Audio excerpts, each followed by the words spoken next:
రామ రామ రామ. శ్రీ గురుభ్యో నమ. హరి ఓం. శ్రీ మహాగణాధిపతయే నమ. శ్రీ మహాసరస్వత్యై నమ. శ్రీ గురుభ్యో నమ. హరి ఓం. యకర్త జగతాం భర్త సంహర్త మహసామితి ప్రణమామి తమాదిత్యం బహిరంతస్తమోపహం భవత్యస్య నక్షత్రమస్త్రీదస్రస్తురంగమహత్ ఆద్యస్తురంగస్తురగ అత్రో వాజీయో హరి. గురువు అనేటువంటి వాడు ఎప్పుడు కూడా గురువు దైవం అన్నారు. ఈ గురువు దైవం ఎట్లా ఉంటారు అంటే, నీ హృదయం సక్రమంగా ఉంటే, నీ హృదయాన్ని దైవమందు గురువందు ఉంచితే, నీవు గురి కలిగి ఉంటే దైవం నీకు ఎప్పుడూ అనుకూలిస్తాడు అని ప్రపంచం మొత్తం ఆవరించున్నాడు. గురువుకి దైవానికి రూపం లేదు. అయితే నాకేదో గురువుపదేశం చేశాడు అని అనుకోవటం కాదు. గురువు యొక్క దయ నీ అందు ఉంటే దానంతా అది పుట్టుకొచ్చేస్తుంది. అటువంటి గురువుకి నమస్కారము. వైశాఖే మాసి కృష్ణాయ దశమ్యాం మందవాసరే పూర్వాభాద్ర ప్రబోధాయ మంగళం శ్రీ హనుమతే. హనుమత్ సీతా సమేత శ్రీరామచంద్రమూర్తికి శిరసాష్టాంగ నమస్కారాలు అర్పిస్తూ 2025 సంవత్సరం అక్టోబర్ నెల చివరి రాశి 12వ రాశి మీనరాశి. ఈ మీనరాశికి ఏళ్ళ శని 2 సంవత్సరాల 6 మాసాల నుంచి ఉంది. ద్వాదశి నుంచి జన్మానికి వచ్చాడు. ఈ జన్మానికి వచ్చిన పరిస్థితి ఏమిటంటే, పుట్టిన పిల్లవాడు పాలు తాగటం కానీ ఎట్టా బతకాలో తెలియదు. తల్లి పోషిస్తేనే వాడికి ఆహారం. ఇప్పుడు ఈ మీనరాశి వాళ్ళ పరిస్థితి కూడా అంతే. ఎవరన్నా పెడితే తినే పరిస్థితి తప్పితే తనంతా తను సంపాదించుకొని తినే స్థితి లేదు.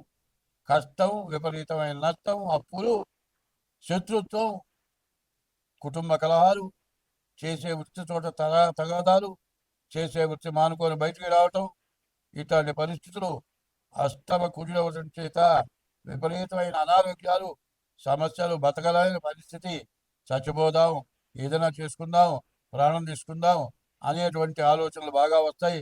అది గొప్పతనం కాదు. ఆ పని చేయటం వల్ల మళ్ళీ జన్మ ఎత్తి ఇంతకంటే రెట్టింపు అనుభవించాల్సి వస్తుంది. కాబట్టి ఈ మీనరాశి వాళ్ళు ఎక్కడ తొందరపాటు పనులు చేయొద్దు. మంచినీళ్ళు తాగి కడుపు నింపుకొని బతికినా పర్వాలే. ఏమండి, అన్ని మజ్జిగ అన్నం అడిగి తాగి కడుపు నింపుకున్నా పర్వాలే. కానీ తినలేదని బయట చెప్పుకోకూడదు. తిన్నానన్నది కడుపు నిండా తిన్నట్టుగానే ఉండాలి, మంచిగానే ఉండాలి. నాకు లేదు, నేను 2 రోజులు అన్నం తినలేదు అంటే అవతల వాడికి పూర్తిగా తేలికై మనిషిని హీనాతీనంగా పనికిరాని వాడికి చూస్తారు. ఆ పరిస్థితి మంచి ఎవరికి చెప్పుకోకూడదు. దాదాపుగా ధర్మం ఏంటంటే, దొంగతనం చేయటం కంటే ఆకలి అన్నం పెట్టడం తప్పు లేదు. ఈ టైంలో జన్మంలో శని ఉండగా ఆకలి అన్నం పెట్టమని ఎవరినన్నా అడిగినా కూడా, వీడు వచ్చి ఎదవరా, పనికిరాని వాడరా, వీడికి అన్నం పెట్టిందిరా, పో కష్టపడి పని చేసుకో అన్న పరిస్థితిలో అవతల వాళ్ళు మాట్లాడతారు. కాబట్టి ఏది చెప్పినా మీరు బయటపడిపోయి హీనమైపోతారు. ఎవరి దగ్గర ఎటువంటి హీనమైన మాటలు మాట్లాడకూడదు. ధర్మం ఒకటి చెప్పింది, ఇంట్లో ఏమి తిన్నావో తెలియదు, బయటకు వచ్చేవి మంచి గుడ్డ కట్టుకో. మరి చాలా గడ్డ పెంచుకొని విశాలంగా తయారు కాదు.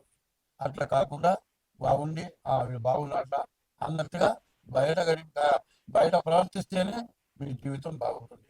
ఈ మీన రాశి వాళ్ళు ముందుగా మీ డేట్ ఆఫ్ బర్త్ ద్వారా జాతకం చూపించుకోండి. ప్రతిరోజు శివాలయానికి వెళ్ళి శివుడికి ప్రదక్షిణ చేయండి, మారేడు జలాలు సమర్పించండి, శనికి అభిషేకం చేయించుకోండి. ఇట్లా చేస్తే మీకు అన్ని విధాలా బాగుంటుంది. ఎప్పుడు కూడా తల్లిని కానీ, తండ్రిని కానీ, భార్యని కానీ కష్టపెట్టద్దు, నష్టపెట్టద్దు. ఎవరితో తగాదాలు పెట్టుకోవద్దు.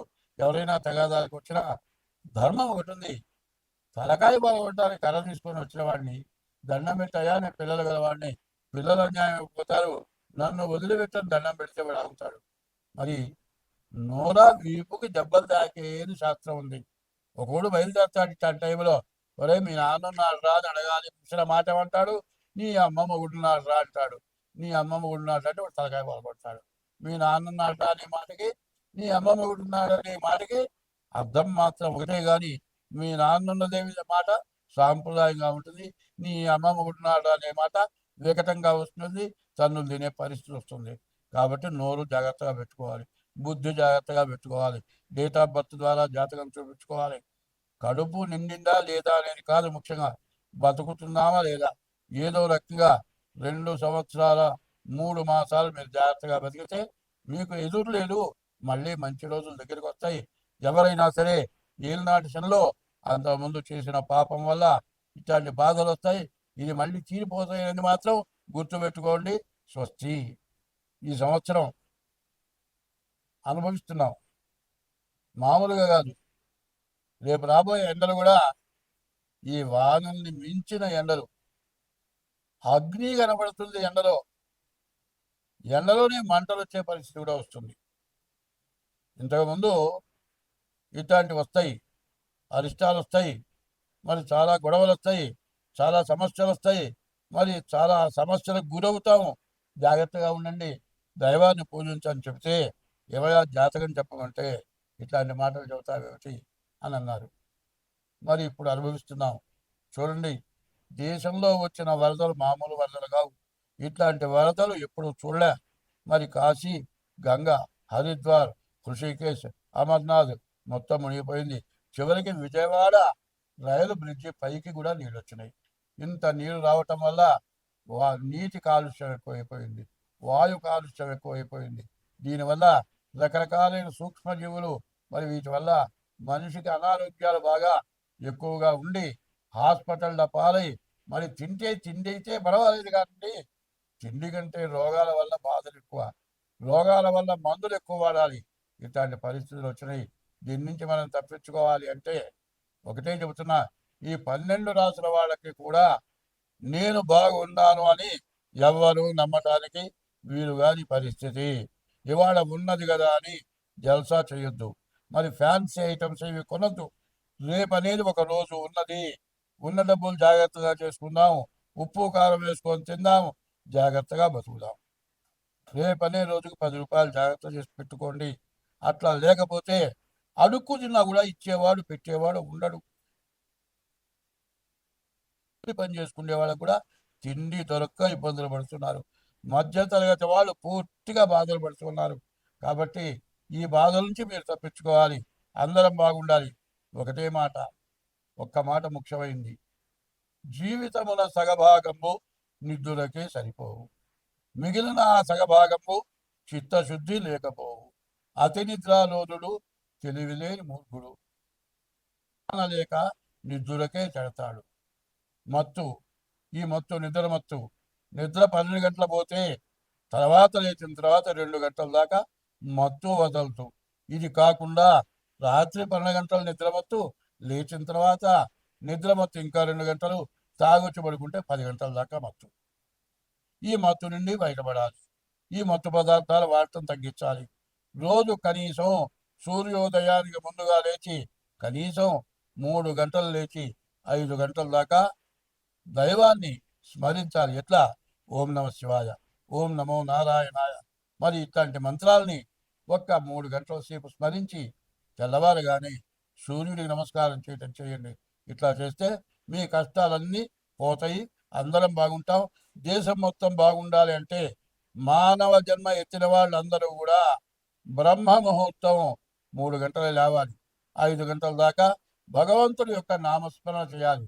ఏమి కన్నా హరే రామ రామ రామ హరే హరే, హరే కృష్ణ కృష్ణ కృష్ణ హరే హరే. ఈ నామం ఇది షోడశనామాని. కల్మషనాశనము, కలిలో ఉన్న కల్మషం పోతుంది. ఈ కలియుగంలో నామస్మరణే మోక్షాన్ని కలుగజేస్తుంది. ఈ కలియుగంలో పాపం పోవాలి అంటే భగవంతుడి నామస్మరణ వల్లనే సమస్తం పోతుంది. కాబట్టి కలవు స్మరణాన్ముక్తి, కలియుగంలో భగవంతుడి యొక్క నామస్మరణే ముక్తి, మోక్షం కలుగజేస్తుంది. స్వస్తి.